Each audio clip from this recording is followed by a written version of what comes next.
Ricordo il freddo massacrante, i timidi lamenti della mia gente, ammassati, stipati dentro un treno merci, 2 giorni e 2 notti senza dormire. E ben presto avremmo smesso di parlare, ben presto.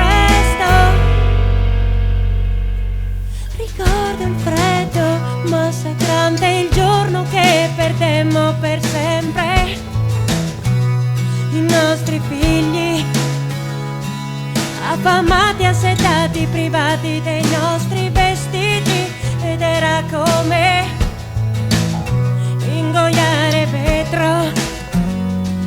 E ben presto avremmo smesso di parlare, ben presto avremmo smesso di capire.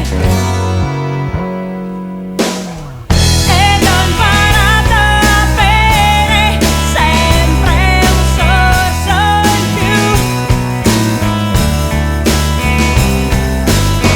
Ed ho imparato a bere sempre un sorso in più di quanto ne avessi realmente bisogno, di quanto ne avessi realmente bisogno. Un giorno potrei avere sete. Ricordo il freddo massacrante, il timore di affondare in un letto, i carboni ardenti. Quale logica o legge di vita potrà mai spiegare la diabolica impresa